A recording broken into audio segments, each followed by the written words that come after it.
साथियों नमस्कार, आप सभी को प्रणाम, सभी को जय भीम करता हूं। जय संविधान, जय भारत और जय श्री कृष्णा। बंधुओं, एक विषय बहुत गंभीर होता जा रहा है। 5-6 दिनों से आप देख रहे होंगे कि ग्वालियर में के हाई कोर्ट के अंदर भारतीय संविधान के रचयिता और भारत रत्न बाबा साहब डॉक्टर भीमराव अंबेडकर की प्रतिमा को लगाने को लेकर विवाद बहुत बढ़ता जा रहा है। कभी बात होती है कि जबलपुर कोर्ट के अंदर वो मामला सुलझेगा, वहां पंचायत होगी। मैं फिर उसकी प्रतीक्षा करता रहा। मैंने सोचा क्योंकि मामला कोर्ट का है और कोर्ट परिसर का है, तो इस विषय में जब तक बहुत ज्यादा जरूरी नहीं हो तब तक पढ़ने की जरूरत राजनीतिक लोगों को नहीं है।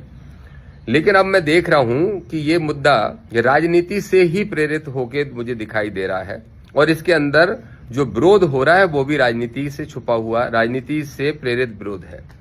मैं ये मानता हूं और मैं ये निवेदन करना चाहता हूं उन वकीलों से, चाहे वो सामान्य वर्ग के हो, चाहे पिछड़ा वर्ग के हो, चाहे किसी भी वर्ग के हमारे साथी हो, कि आप किसकी प्रतिमा के लिए मना कर रहे हो और किस जगह मना कर रहे हो।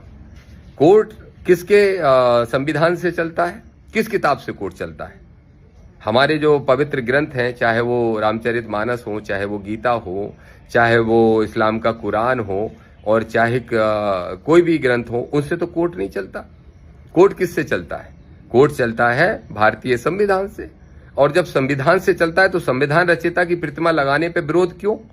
किस मानसिकता के तहत विरोध कर रहे हैं, किस सोच से कर रहे हैं? जिन बाबा साहब को पूरी दुनिया इस देश का गौरव मानती है, अपने भारत देश का गौरव मानती है, और हम भारत देश के अंदर उनकी प्रतिमा लगाने का विरोध कर रहे हैं। ये कहीं ना कहीं सोच बहुत ही छोटी सोच है। इस सोच से आपको बाहर निकलना चाहिए।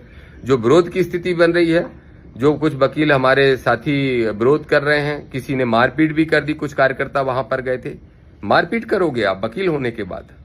क्या दर्शाना चाहते हो आप? आप संविधान को नहीं मानते।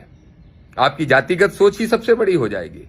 अगर ये करोगे तो फिर आपके साथ क्या होगा? अगर हम सड़क पे उतर गए तो क्या होगा? बताने की जरूरत है। भाई चंद्रशेखर आजाद ने आने का ऐलान किया है। मैं भी ये कह रहा हूं कि अगर कोर्ट के माध्यम से निपट जाए तो ज्यादा अच्छा है। अगर हम लोगों को वहां आना पड़ा तो लाखों लोग आएंगे एक आवाज पे।